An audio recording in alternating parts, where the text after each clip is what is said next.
अस्सलाम वालेकुम रहमतुल्लाहि व बरकातुहू। गोमतीपुर के तमाम नौजवानों, बुजुर्गों, पर्दानशीन हमारी माएँ और बहनें जो अपने घरों से सुन रही है, मैं सबसे पहले तो उन तमाम लोगों से माफ़ी चाहता हूँ, माज़रत चाहता हूँ कि हमारे इस जलसे की वजह से कुछ लोगों को तकलीफ़ हो रही है। मैं पुलिस डिपार्टमेंट का तहे दिल से शुक्रिया अदा करना चाहता हूँ कि एक भरी सड़क के ऊपर आप लोगों ने ये इजाज़त दी है कि आज हम अपने लोगों के बीच आए और उनसे मुखातिब हो सके। मैं ऑर्गेनाइज़र से ये अपील करना चाहूँगा, आज का जिन्होंने ये जलसा ऑर्गेनाइज किया है, हम गुजरात आए हैं तो लोगों का दिल जीतने के लिए आए हैं, किसी को तकलीफ देने के लिए नहीं आए हैं। ये पैगाम हमारी तरफ से जाना बहुत ज़रूरी है। अगर किसी एक इंसान को भी हमारी वजह से तकलीफ हो रही है तो हम उसके गुनाहगार हैं। इसीलिए अगले बार जब जलसा लगाया जाए तो ये ख्याल रखा जाए कि हमारे जलसे की वजह से या हमारी वजह से किसी और को तकलीफ नहीं होनी चाहिए। आज आप लोगों का अल्हम्दुलिल्लाह ये जोश, ये जज्बा देखकर मैं सोच रहा था कि कहीं मैं हैदराबाद में तो नहीं बैठा हुआ हूँ, लेकिन ख्याल आया कि न जाने हो सकता है ये कुदरत का ही करिश्मा हो सकता है कि पहले हैदराबाद, फिर औरंगाबाद, अब अहमदाबाद।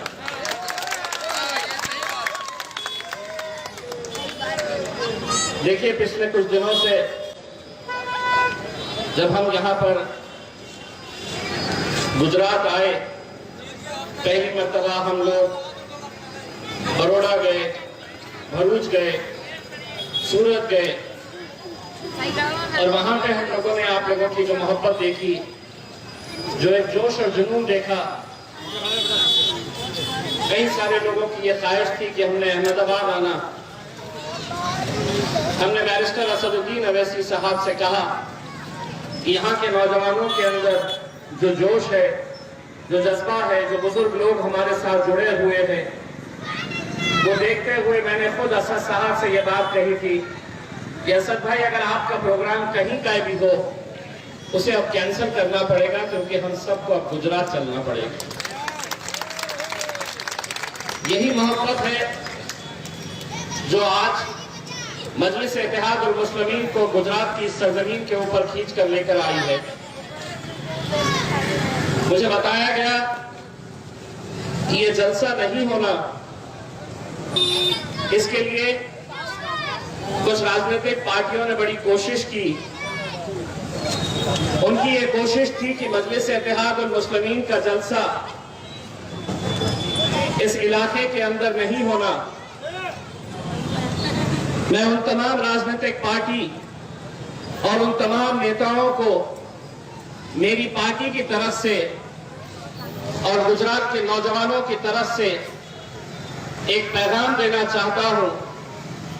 एक बात आप समझ लीजिए, आपकी जो कोशिश थी ये जलसा नहीं होना चाहिए, उसके ताल्लुक से मैं सिर्फ इतना कहूंगा कि हवाओं से कह दो अपनी औकात में रहे। हवाओं से कह दो अपनी औकात में रहे। अब हम परों से नहीं, हौसलों से उड़ा करते हैं। हम पिछले कुछ दिनों से जब यहां पर आए तो हमें कई सारे मीडिया के लोगों ने यह सवाल किया।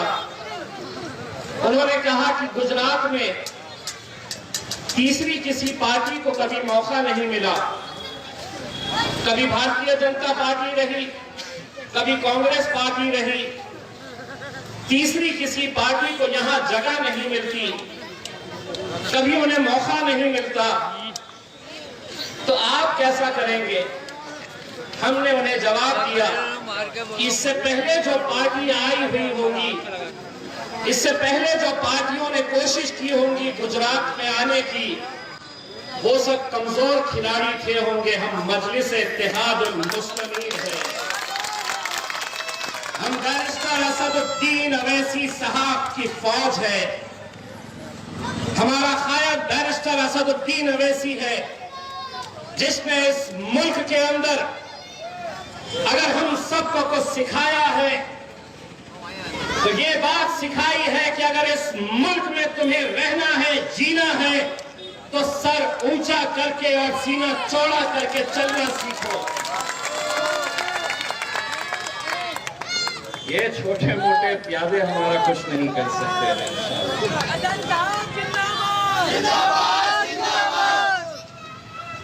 ये तो हम मजलिस के एक छोटे से कार्यकर्ता हैं, हम मजलिस से एक छोटे से सिपाही है। अगर हमारे आने से इतनी हड़बड़ी मच गई है, इतनी बौखलाहट हो गई है, तो सोचिए हैदराबाद की जब वो आंधी और तूफान गुजरात में आएगी तो क्या हाल होगा।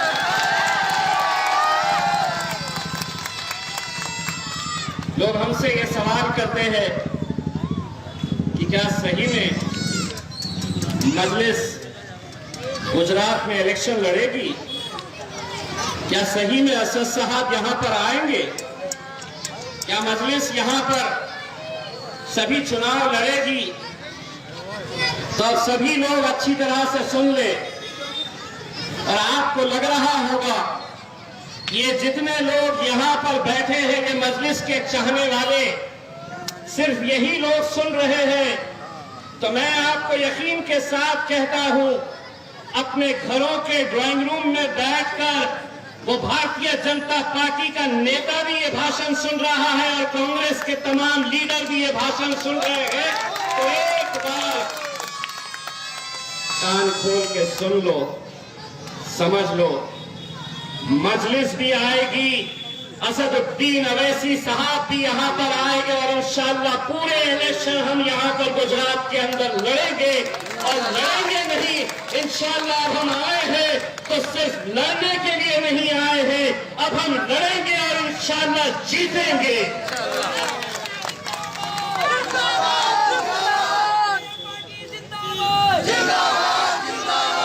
और हम इस यकीन के साथ जब कहते हैं मेरे भाइयों, तो वो यकीन हमारा कैसा, किसकी वजह से ये यकीन हमें मिलता है, किसकी वजह से ये ताकत हमें मिल रही है।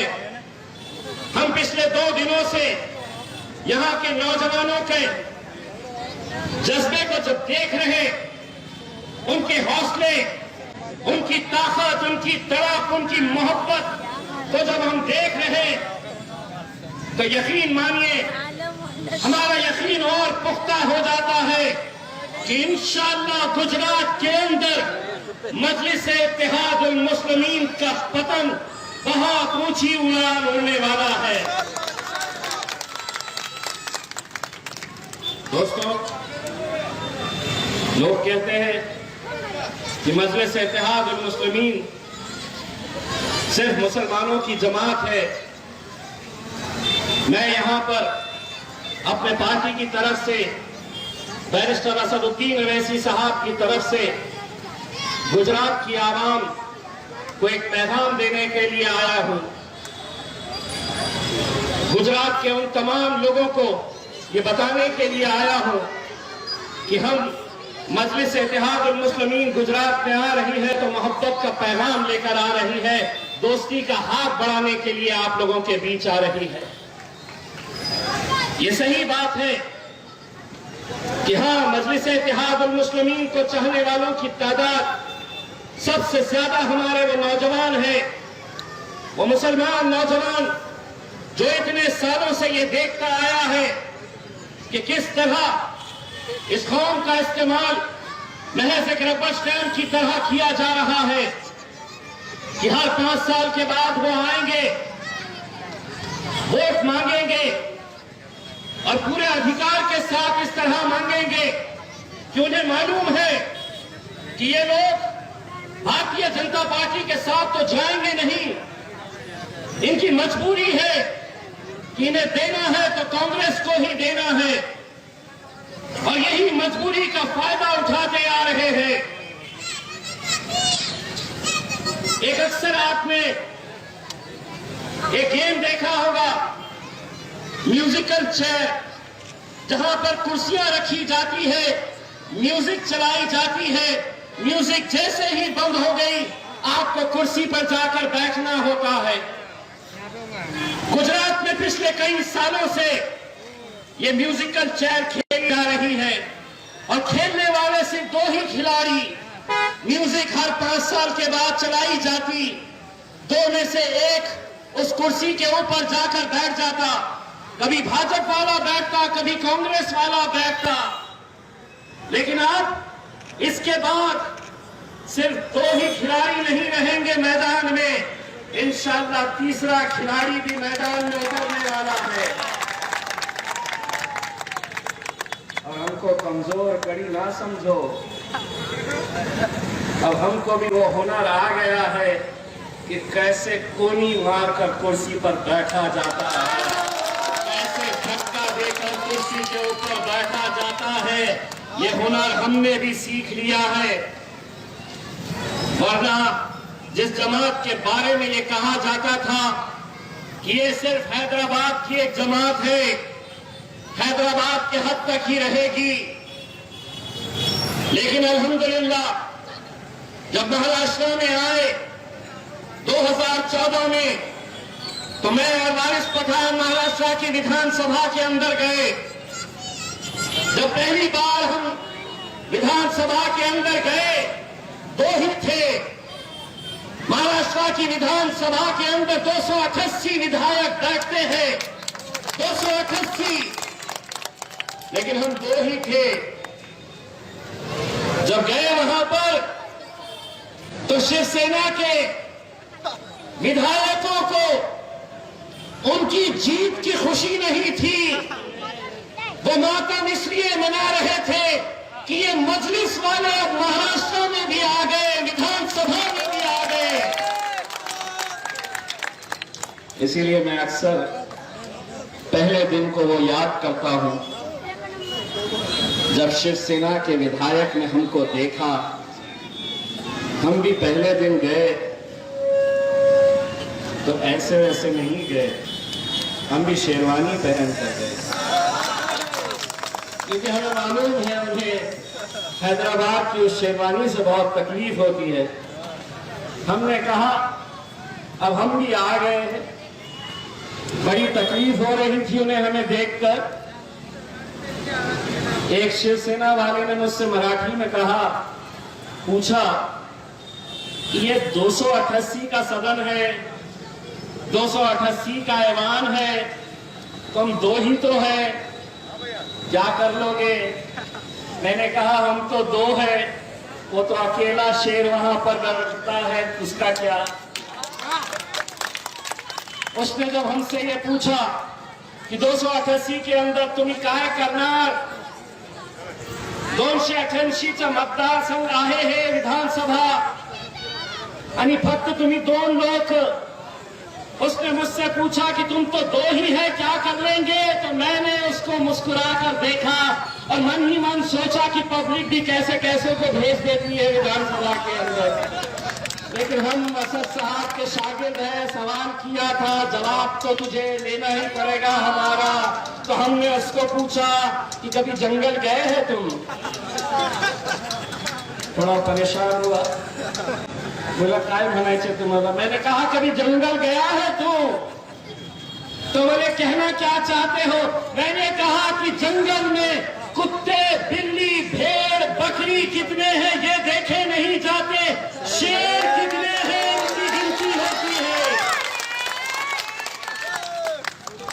पहले ही दिन समझ में आ गया, 2 है, 200 पे भारी। और उसके बाद हर रोज हम उन्हें समझाते हैं, यही बात हम यहाँ पर भी समझाने के लिए आए हैं। इलेक्शन है, इलेक्शन की तरह लड़ेंगे, पूरी ईमानदारी के साथ, पूरी मेहनत के साथ मैदान के अंदर उतरेंगे।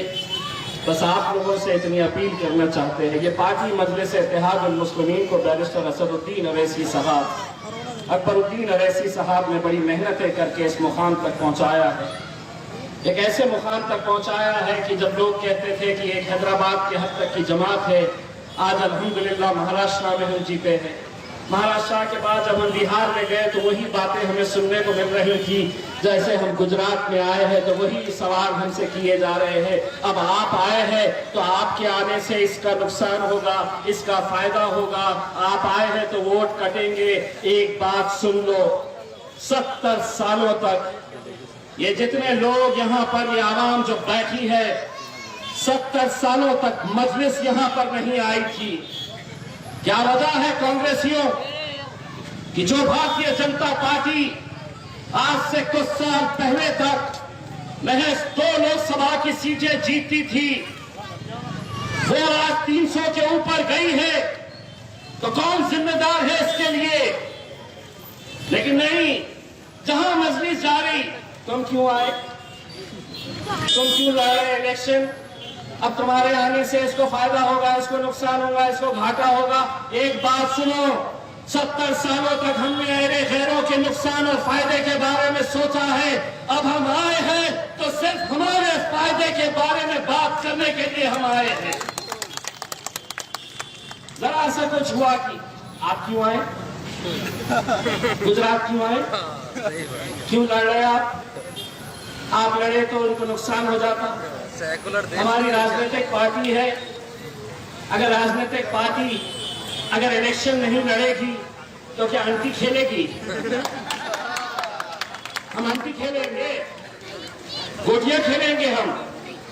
अगर इस मुल्क के अंदर अगर भारतीय जनता पार्टी इलेक्शन लड़ सकती है, शिवसेना लड़ सकती है, कांग्रेस लड़ सकती है, समाजवादी पार्टी लड़ सकती है, तो मजलिस इत्तेहाद अल मुस्लिमीन जब इलेक्शन लड़ती है तो इतनी तकलीफ क्यों है? तो मैं बताता हूं, तकलीफ इसलिए है कि 70 सालों से ये समझते हैं कि ये जागीर है हमारी, ये जागीर है, इनका वोट हमारा अधिकार है, यही समझते आए थे। लेकिन नहीं, अब बहुत दिन ये खेल नहीं चलने वाला है। धीरे धीरे मीडिया वाले कहते हैं क्या है आपकी स्ट्रैटेजी, क्या करने वाले हैं आप? हमने कहा इतनी आसानी से पत्ते खोलने वाले नहीं है। 8 दिन पहले जब गुजरात की फिजा के अंदर आंधी और तूफान चलने लगेगा तो समझ जाना शेर वहां से निकला है, आने वाला है।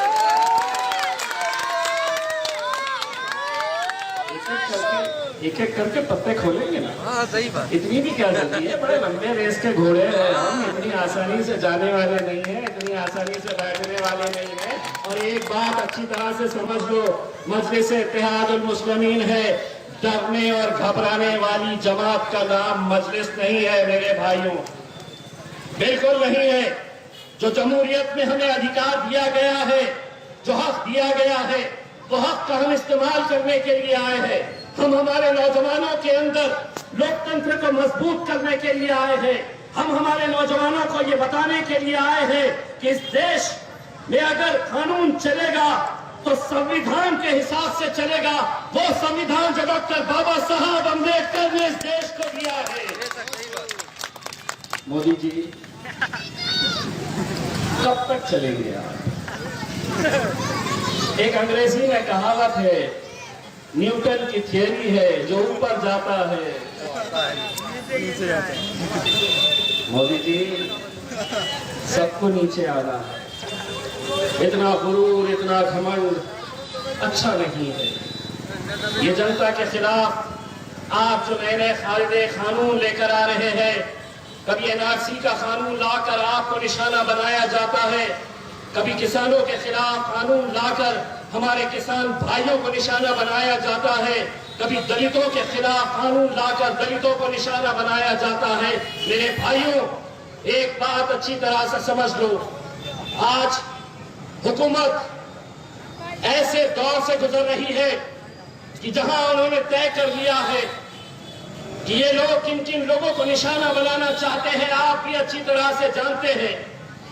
लेकिन अगर हम अपनी सियासी ताकत नहीं बनाएंगे, अगर हम अब भी बढ़ गए, हम अब भी बिखर गए, तो यकीन मानिए आने वाला कल कैसा होगा यह आप सोच भी नहीं सकते हैं। आज इस मुल्क मुल्क के अंदर अगर हमारी क़यादत खत्म हुई है तो कोई गैर इसके लिए जिम्मेदार नहीं है। मैं अक्सर ये बात बड़ी जिम्मेदारी के साथ कहता हूं, इस मुल्क से अगर हमारी क़यादत खत्म हुई है तो कोई गैर इसके लिए जिम्मेदार नहीं है। मुसलमानों को हमेशा मुसलमानों ने ही हराया है, ये सच्चाई है। क्योंकि हम बढ़ जाते हैं, बिखर जाते हैं, हम ऐसी ऐसी पार्टियों का साथ देते आए हैं कि जब अवाम के अंदर जब आपकी आवाज बनकर उन्हें खड़े रहना चाहिए तो वो खामोश बैठते हैं, क्योंकि उनके आका उन्हें इजाजत नहीं देते। उनका काम तो बस यही है, उठो तो उठो, बैठो तो बैठो। और हम वो हैं कि अगर किसी ने हमसे कहा उठो तो हम बोलते अरे चल बैठ गए। डटकर बोलने वाले गूंगे मुक्के बहरों के लिए हमारे पास कोई जगह नहीं है। लड़ने वाले चाहिए, डटकर बोलने वाले चाहिए, क्योंकि इस मुल्क के अंदर अगर उन्हें बोलने का अधिकार है तो इम्तियाज जलील को भी उतना ही अधिकार ये संविधान ने दिया है। हम अपनी हक की आवाज बोलते रहेंगे, डटकर मुकाबला करते रहेंगे। अगर इस आने वाले चुनाव में अगर आप लोग मजलिस का पूरी तरह से साथ देते हैं, दोस्तों ये 2 दिन हम जो यहाँ पर आए हैं, ये 2 दिन हमारा काम सिर्फ यही है कि हम लोगों से मिले, जितने भी शहर के उलमाए किराम हैं, जितने भी अलग अलग राजनीतिक पार्टी से ताल्लुक रखने वाले लोग हैं, इंटेलेक्चुअल्स हैं, डॉक्टर्स हैं, वकील हैं, हम इन सब लोगों से बात करने वाले हैं और बात करके असद साहब को यह पैगाम देने वाले हैं। 2 ही बातें हो सकती है, या तो हम असद साहब को यह कहेंगे कि असद साहब अभी वो वक्त आया नहीं है कि हमें गुजरात जाना है, लेकिन अगर आप साथ देने का वादा करते हैं दोनों हाथ ऊंचा करके तो हम असद साहब को यह कहेंगे कि असद साहब अब खुद